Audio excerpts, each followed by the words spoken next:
Assalamualaikum warahmatullahi wabarakatuh. Innal hamdalillah wassalatu wassalamu ala Rasulillah wa ala alihi wa ashabihi wa man wala. La haula wala quwata illa billah. Rabbi shrah li sadri wa yassir li amri wahlul 'uqdatam min lisani yafqahu qawli, amma ba'du. Bapak Ibu hadirin jamaah salat subuh Masjid Nurul Hasanah yang dirahmati Allah. Pembahasan kita masih berada pada hadis yang ke-6, al-halal wal haramu, tentang yang halal dan yang haram. Satu persatu kemarin telah dijelaskan oleh Imam Nawawi. Kali ini kita sampai kepada sabda Nabi sallallahu alaihi wasallam, qauluhu sallallahu alaihi wasallam, wa man waqa'a fis syubhati waqa'a fil harami. Kali ini kita akan membahas uraian yang satu persatu diuraikan oleh Imam Nawawi. Kali ini sampai kepada barang siapa yang terjerumus di dalam syubhat, maka ia terjerumus di dalam haram. Imam Nawawi memaknai sabda Nabi sallallahu alaihi wasallam ini yahtamilu amraini. Artinya di dalam kalimat ini mengandung dua perkara. Di sini ada dua pengertian. Ahaduhuma, yang pertama, ayyaqa'a fil harami wa huwa yadhunnu annahu laisa biharamin. Yang pertama, terjerumus ke dalam hal yang haram sementara dia mengira itu tidak haram. Jadi sesungguhnya yang dia lakukan itu adalah haram, akan tetapi dia mengira, dia sangka itu tidak haram. Kalau ada sesuatu yang terjadi seperti ini, sesuatu yang haram akan tetapi dia tidak tahu kalau itu haram, maka secara fikih hukumnya yang seperti itu ma'fu anhu, dimaafkan. Kenapa? Karena dia tidak tahu. Kecuali kalau dia benar-benar tahu. Jadi sesungguhnya beramal itu tidak sulit-sulit amat. Yang tahu kita laksanakan, yang tidak tahu kita tinggalkan. Artinya tidak tahu nggak usah diamalkan. Kalau tahu kita amalkan. Ketika kita mengetahui yang kita amalkan itu sesungguhnya adalah haram dan tetap kita laksanakan, itulah masuk ke dalam dosa. Tetapi kalau kita melakukan sesuatu, bahwasanya sesuatu itu kita nggak tahu kalau itu haram, tahu kita itu adalah halal, nggak apa-apa. Umpamanya gini, kita nggak tahu dan tidak ada tempat bertanya, daging apa sesungguhnya ini, kita nggak tahu. Akan tetapi tidak satupun orang di situ tempat kita bertanya, ternyata itu adalah daging babi umpamanya, dan ternyata kita makan. Dan waktu kita makan itu kita tidak sama sekali menyangka kalau itu adalah daging babi. Maka hukum haram pada daging babi itu hilang lantaran kita tidak tahu. Tetapi kalau kita ragu-ragu, maka lebih baik kita jauhi sebelum datangnya kepastian. Satu contoh lagi, ketika seseorang mau ngambil air wudhu, di depan masjid ada kolah atau ada bak itu besar. Kemudian kita ngambil wudhu di situ.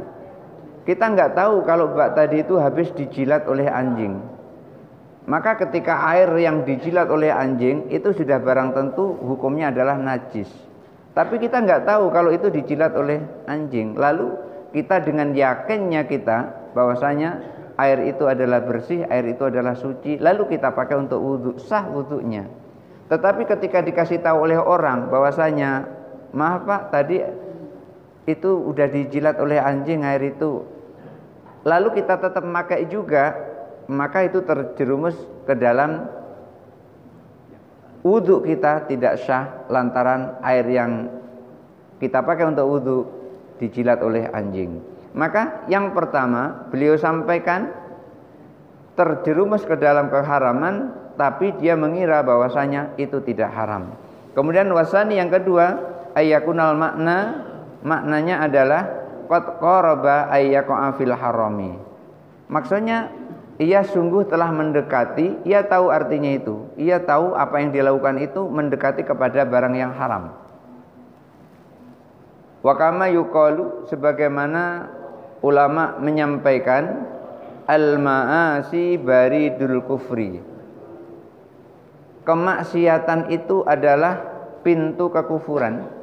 Orang itu kalau suka maksiat itu sudah mendekati kepada kekufuran, artinya lebih mendekati kepada dosa.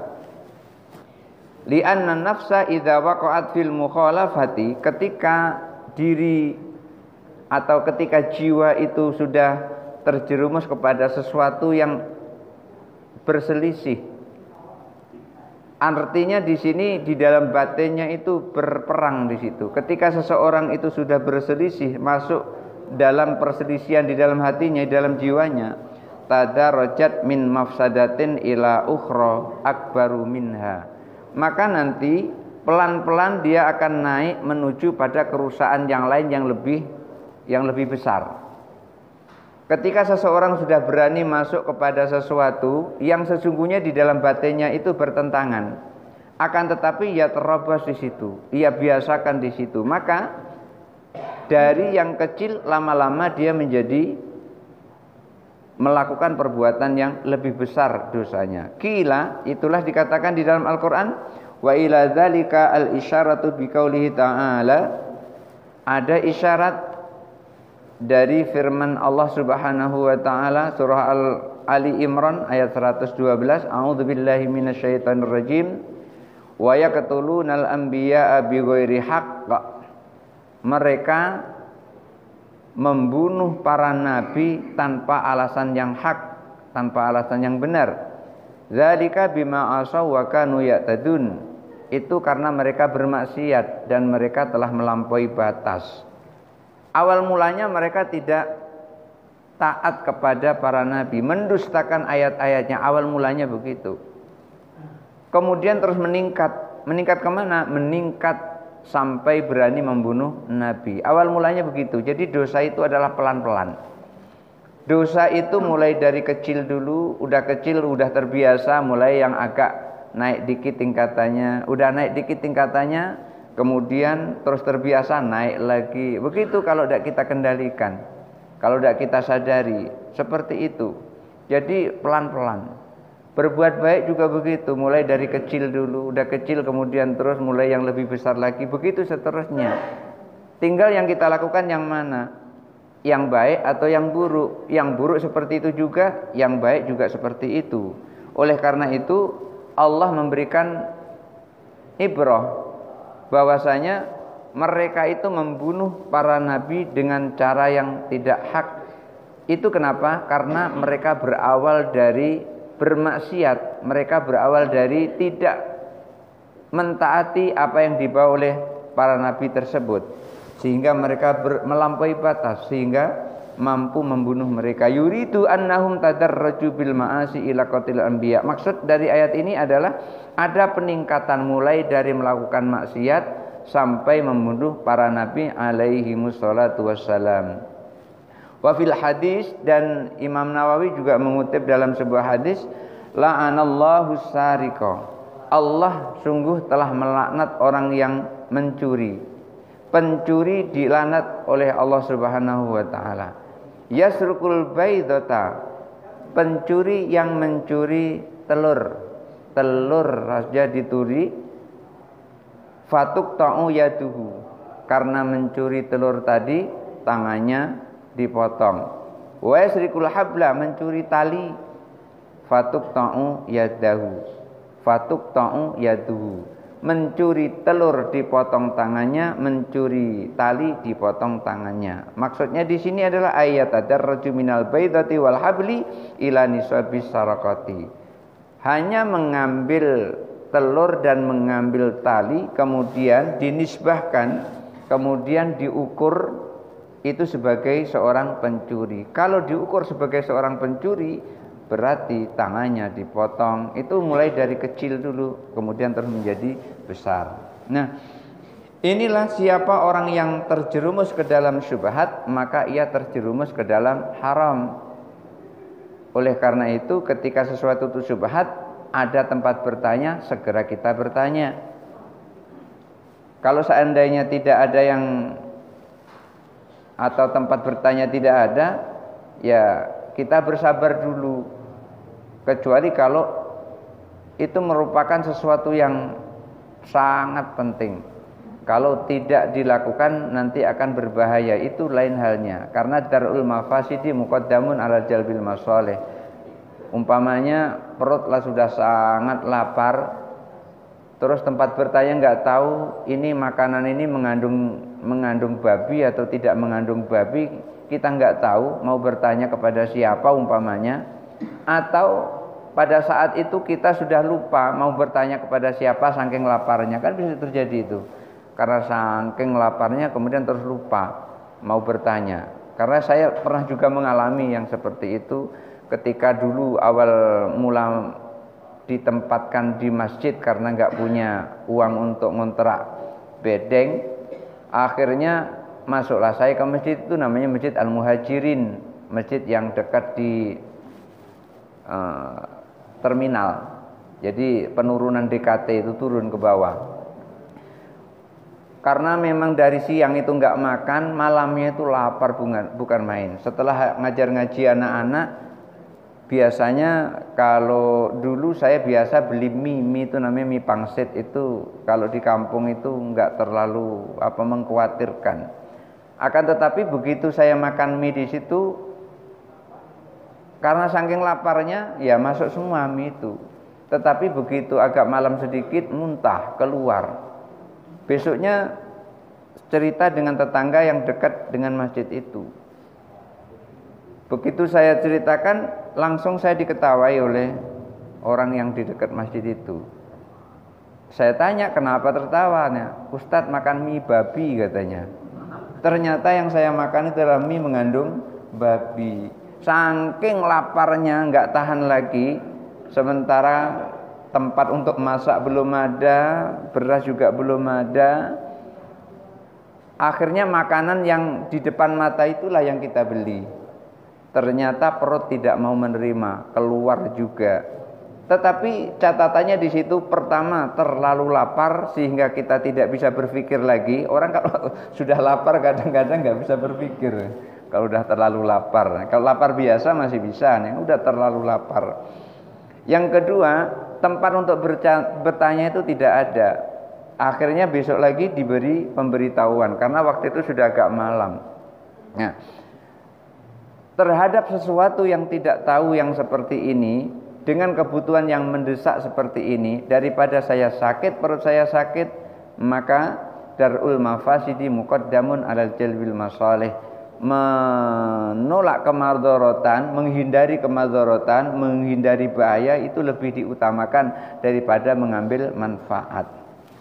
Wal hima, kemudian sabda Rasul SAW disampaikan di sini, wal hima, hima itu adalah pagar, ma yahmihil ghairu minal hasisi fil ardil mubahati. Yang dimaksud hima ini atau pagar ini adalah pagar yang dipagari atau sesuatu yang dipagari, rumput yang dipagari oleh orang lain di tempat yang tadinya boleh. Misalnya ini adalah ada hamparan padang rumput. Kemudian di padang rumput itu kok ada pagar melingkar di situ.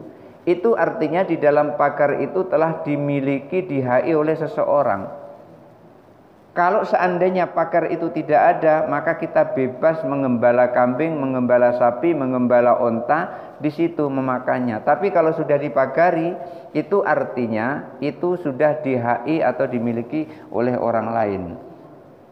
Faman ra'a haulal hima, maka orang yang mengembalakan binatang ternaknya di sekitar pagar tadi, yakrabu ayyaqa fiha masyiatuhu, dikhawatirkan binatang ternaknya itu akan masuk ke dalam pagar itu, kemudian memakan tanaman itu. Barangkali kalau dibakar tanamannya atau rumputnya itu lebih hijau dan lebih menarik binatang ternak. Fayar'a fima hammahul ghairu, lalu binatang ternak itu memakan rumput yang telah dipagari oleh orang lain itu. Maka lebih baik kalau ada yang seperti itu, sesuatu yang dipagari seperti itu, akan dihindarkan jauh-jauh atau dijauhi lebih jauh daripada mendekat kepada pagar itu. Ini adalah perumpamaan. Kalau ada sesuatu yang diharamkan oleh Allah, maka sesuatu itu biasanya ada pagarnya. Dan pagarnya itu sebaiknya jangan didekati, karena kalau mendekati pagar itu lebih rentan terjerumus kepada barang yang sesungguhnya diharamkan oleh Allah Subhanahu wa taala. Imam Nawawi kemudian menjelaskan bikhilafi ma idza ra'a ibilahu ba'idan.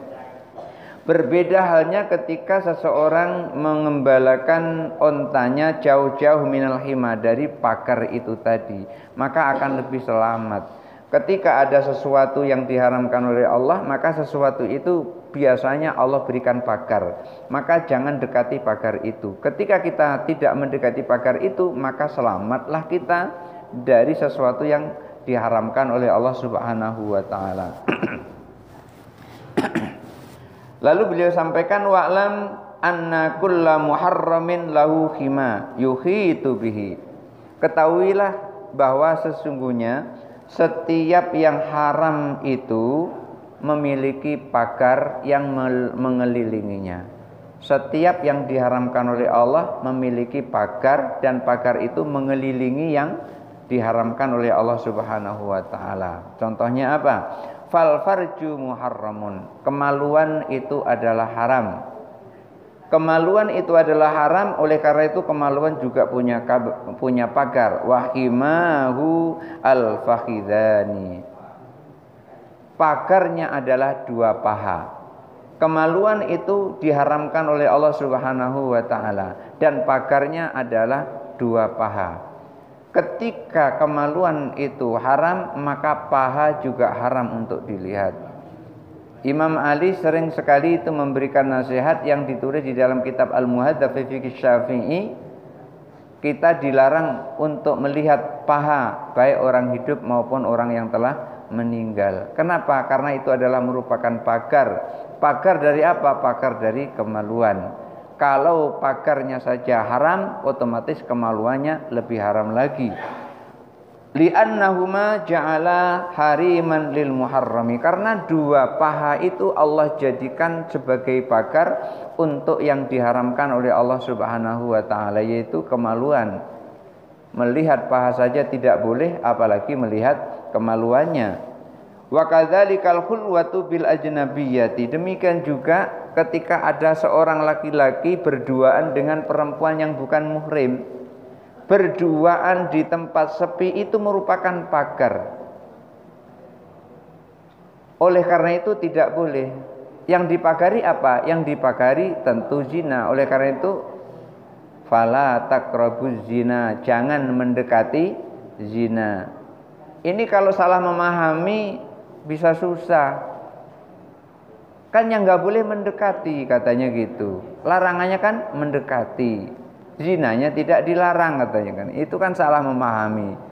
Jadi nggak boleh mendekati, kalau langsung zina itu nggak apa-apa. Mendekati itu pagarnya. Zina itu yang dilarangnya. Ketika ada pagar yang memagari sesuatu yang dilarang, pagarnya otomatis itu sudah dilarang, pagarnya sudah otomatis. Maka dikatakan wa kadzzalikal khulwatu bil ajnabiyati kimalil muharrami.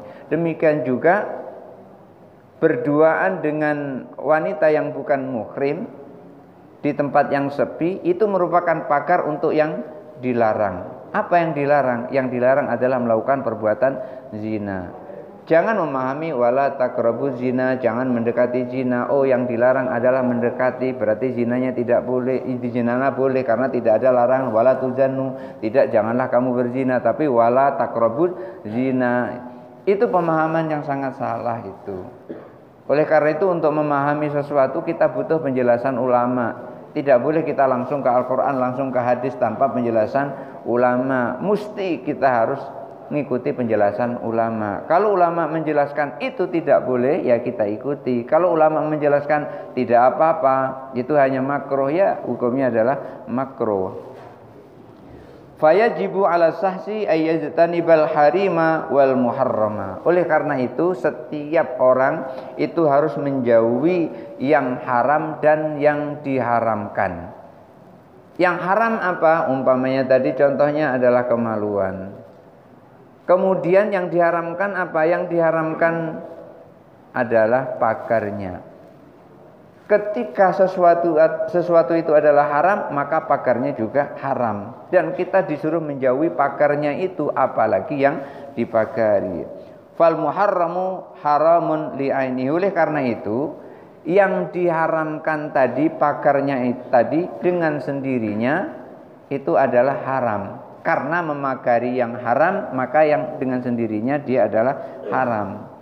Wal harimu muharramun li'annahu yatadarraju bi ilal muharrami. Dan yang diharamkan tadi, yang haram tadi itu adalah haram karena akan meningkat. Pertama mendekati zina. Begitu dia dekati zina, lama-lama dia berzina, maka akan meningkat dia dari sedikit kemudian menjadi banyak. Oleh karena itu kita diperintahkan untuk menjauhi pagarnya. Jangan sampai kita mendekati pagarnya. Kalau pagarnya saja tidak boleh didekati, tidak boleh kita masuk ke dalam pagar itu, memegang pagar itu, apalagi yang dipagari. Qauluhu sallallahu alaihi wasallam, ala wa inna fil jasadi mudghah. Sabda Nabi sallallahu alaihi wasallam berikutnya, dan ketahuilah bahwa di dalam jasad kita ini ada segumpal daging. Ai fil jasadi mudghatun. Maksudnya adalah di dalam badan kita ini ada segumpal daging. Segumpal daging itu idza khosya'atil jawarihu. Kalau segumpal daging itu khusyuk, maka seluruh anggota tubuh kita menjadi khusyuk. Ini kalau daging maksudnya adalah hati kita ini khusyuk, maka seluruh anggota tubuh kita khusyuk. Wa idza tamahatil jawarihu. Kalau segumpal daging ini banyak kehendak, ingin ini, ingin itu, maka anggota tubuh ini juga mengikuti, banyak kehendak juga. Orang mau ini itu lantaran hatinya mau ini. Orang mau itu lantaran hatinya mau itu. Orang mau minum, dalam hatinya ini berkehendak mau minum, otomatis nanti ada perintah ke mata, mata melihat ke minuman. Kemudian setelah mata melihat minuman, perintah lagi ke tangan untuk meraihnya. Perintah lagi sudah diraihnya, kemudian terus disodorkan ke mulut. Kehendak itu sumbernya adalah hati. Ketika hati khusyuk, hati tenang, maka tenanglah seluruh anggota tubuhnya. Ketika hati itu banyak kehendak, maka seluruh anggota tubuh kita juga banyak kehendak. Coba masing-masing kita berpikir, apakah benar seperti itu? Sesuatu yang kita lakukan itu asalnya dari mana? Jarang kita berpikir seperti itu. Langsung yang terjadi saja yang kita lihat. Sebelum terjadi itu, dari mana sumbernya sesuatu itu bisa terjadi. Faida fasadal jawarih. Kalau hatinya rusak, maka rusaklah seluruh yang ada di dalam anggota tubuhnya. Jadi semuanya itu sumbernya adalah hati. Qala ulama menyampaikan al-badanu mamlakatun nafsi. Badan ini adalah kerajaan jiwa, wa madinatu, dan juga kotanya. Jadi badan ini merupakan wilayah kerajaan nafas, kerajaan jiwa, dan juga kotanya. Wal qalbu wasatul madinati, dan hati itu adalah jantung kotanya. Hati jantung kota. Wal a'dha'u, anggota tubuh, tangan, kaki, mata, dan seterusnya. Kal khaddami, itu semuanya adalah pelayan. Hati adalah jantung kota, anggota tubuh adalah pelayannya. Wal quwwatul mufakkiratul batinatu kadiya'il madinati, kekuatan pikiran yang ada di dalam itu merupakan barang-barang yang ada di dalam kota itu. Kita ini di kota ini kan banyak barang-barang kita kan. Coba lihat malam-malam ya, lampu terang indah di sepanjang jalan, itu adalah barang-barang yang ada di dalam kota. Wal aqlu kal waziril musyfiqin nasihi, akal itu merupakan seperti perdana menteri yang penuh belas kasihan yang menasihati. Jadi akal ini tukang memberi nasihat. Wa syahwatu talibu arzakil khaddami, sementara syahwat nafsu itu yang memberikan dorongan, memberikan rezeki kepada para pelayan anggota tubuh itu. Wal ghadabu sahibus syurtati, sementara itu marah itu adalah polisinya. Jadi penjaganya, polisinya itu adalah marah. Hanya saja wa wa'abdun makarun khabisun, hanya saja marah itu adalah hamba yang makar, yang buruk, yang suka tipu daya. Jadi kalau seseorang dalam keadaan marah, itu sesungguhnya itu ketika memutuskan sesuatu dalam keadaan marah, itu sesungguhnya tipu daya itu. Banyak sekali kesalahan ketika seseorang memutuskan sesuatu dalam keadaan marah. Oleh karena itu ada juga pendapat bahwasanya seseorang yang mentalak istrinya dalam keadaan marah, talaknya itu tidak sah. Ada yang berpendapat seperti itu. Dalam keadaan marah, sangat marah itu, karena marah itu tertutup, nggak bisa melihat kebenaran orang marah itu. Maka marah itu adalah polisinya, dan itu suka sekali berbuat makar, berbuat tipu daya. Ya tamassalu bisuratin nasihi, dia berbentuk seperti seorang pemberi nasihat. Wa nashuhu samun qatilun, sementara itu nasihatnya adalah racun yang mematikan. Maka ketika orang mengucapkan sesuatu dalam keadaan marah, itu sesungguhnya adalah racun yang mematikan. Oleh karena itu, siapa orang yang mendengar nasihat orang sedang marah, maka nasihatnya biasanya itu pedas dan sulit sekali untuk diterima karena dalam keadaan marah.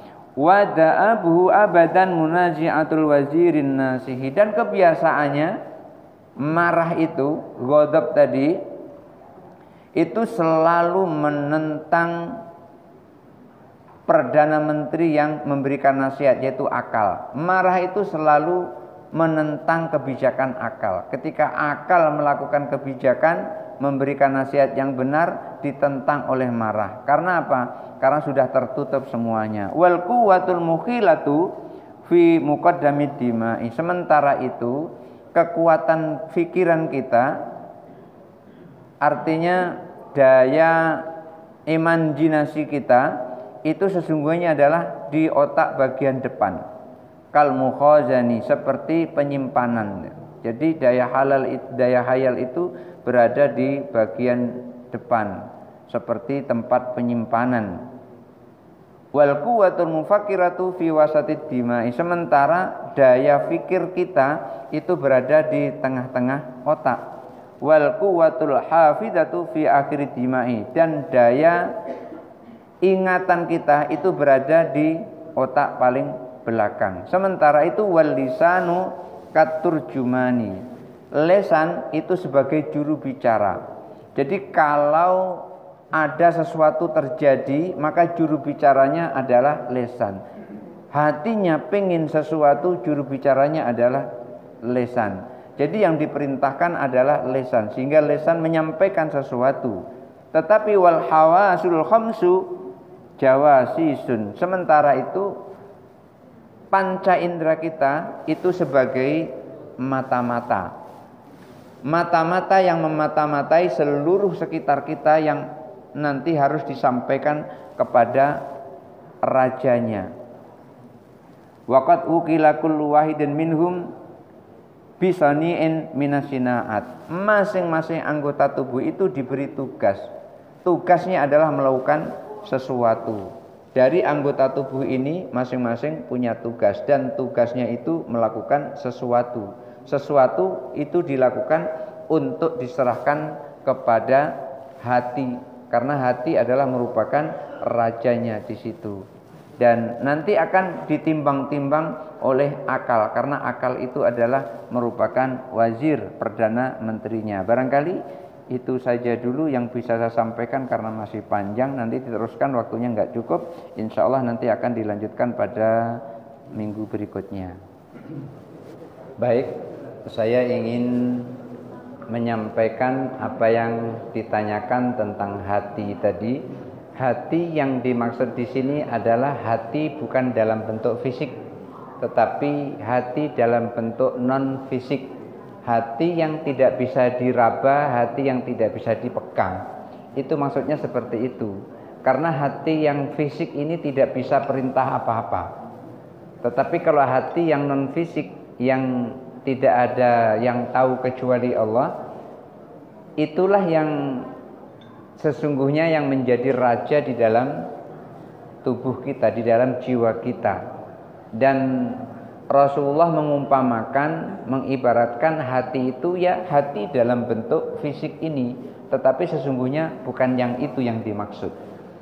Kemudian Rasulullah juga menyampaikan Islam itu kalbunyan, seperti bangunan. Itu maksudnya adalah supaya lebih mudah memahami. Seperti tadi hati itu adalah segumpal daging disebutkan di situ, itu maksudnya supaya mudah memahami. Bukan yang dimaksud segumpal daging itulah. Bagusnya segumpal daging itu seperti apa? Kan kita juga nggak tahu. Maka akan terlihat bagus hati itu ketika sudah dijalankan oleh anggota tubuh.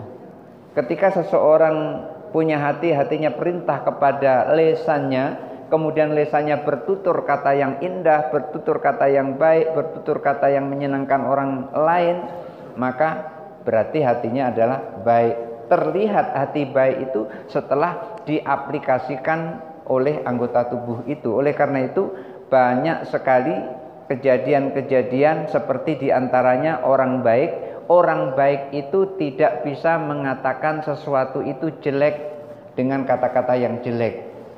Umpamanya ada suami yang baik terhadap istrinya. Istrinya ini kebetulan badannya gede, beratnya mungkin sekitar 158 atau berapa begitu, saking beratnya gitu. Lalu si istri ini ngomong dengan suaminya, "Mas, aku ini gemuk mas yo." Apa dibilang oleh suami yang baik tadi? Dia tidak pernah mengatakan istrinya gemuk. Tidak, Dek, kamu tidak gemuk, tapi kamu ini montok. Ya. Ini karena hatinya tuh baik. Ini terlihat hatinya baik. Demikian juga ketika istri itu badannya kurus, sudah makan banyak, tapi enggak juga gemuk-gemuk. Lalu istri ngadu sama suami, "Mas, aku ini kurus ya?" "Enggak, Dek, kamu enggak kurus, tapi langsing." Nah, sama-sama ini ucapannya ini, tapi menyenangkan hati. Coba kalau seandainya yang pertama tadi disebut, "Mas, aku ini gemuk." Yang "Enggak, Dek, kamu itu bukan gemuk, gembrot seperti gajah disengat lebah." Ya. Lah sudah gajah itu besar disengat lebah lagi, gimana gitu. Maka hati yang dimaksud itu adalah bukan fisiknya, tetapi non fisiknya. Lalu Rasulullah jelaskan mudghah. Mudghah maksudnya adalah segumpal daging. Segumpal daging ini maksudnya adalah segumpal daging yang ada di dalam tubuh kita, tetapi bukan itu yang kita tidak tahu di mana letaknya, karena Allah yang Maha tahu.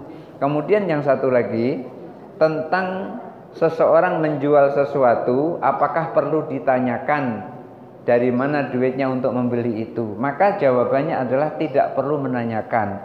Karena apapun yang dia usahakan dengan usaha kita itu tidak ada kaitannya sama sekali. Karena kaitan kita adalah ijab dan qabul di dalam jual beli itu. Dari manapun dia peroleh itu kita tidak perlu menanyakan. Kecuali kalau kita memang sudah tahu pasti. Karena untuk tahu pasti itu kita harus berada di situ. Kalau kita tidak berada di situ masih mengira-ngira. Kalau mengira-ngira itu tidak boleh dijadikan patokan. Oleh karena itu yang akan ditanya tadi, yang akan ditanya nanti di hadapan Allah, dari mana kamu dapat, bagaimana caranya mendapat. Bukan sumber awalnya, bukan. Oleh karena itu di dalam kitab ini kemarin sudah dijelaskan oleh Imam Nawawi, Kita tidak boleh menanyakan barang yang dibawa oleh orang lain. Kalau kita menanyakan barang yang dibawa oleh orang lain, beliau menyampaikan bahwa bid'atun itu namanya mengada-ngada. Kita nggak perlu setiap orang lewat ditanya apa isi tasnya itu, apa barangnya. Nggak perlu nanya, ya biarin aja dia bawa. Dia bawa uang, nggak usah kita nanya ini uangmu didapat dari mana.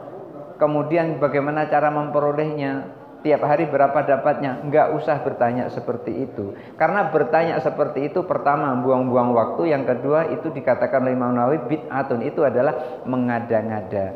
Jadi enggak perlu kita tanya, "Pak, ini duit sebanyak ini dari mana mau beli rumah yang saya jual ini?" Enggak usah tanya seperti itu. Kalau kita tidak tahu ya sudah, selesai sampai di situ saja. Karena apa? Yang dinilai oleh Allah adalah cara kita menjualnya, menipu orang atau tidak. Ketika kita cara menjualnya adalah gurur, menipu, maka walaupun uang yang dipakai untuk membeli rumah kita itu uang yang halal di tangan orang yang membeli itu, maka sampai di tangan kita menjadi haram. Jadi haram atau halalnya yang kita peroleh itu adalah bagaimana cara memperolehnya dari diri kita, bukan bagaimana orang lain memperolehnya. Barangkali itu saja dulu, mudah-mudahan ada manfaatnya. Hadanallahu wa iyyakum ajmain. Wallahu muwaffiq ila aqwamit thoriq. Wassalamualaikum warahmatullahi wabarakatuh.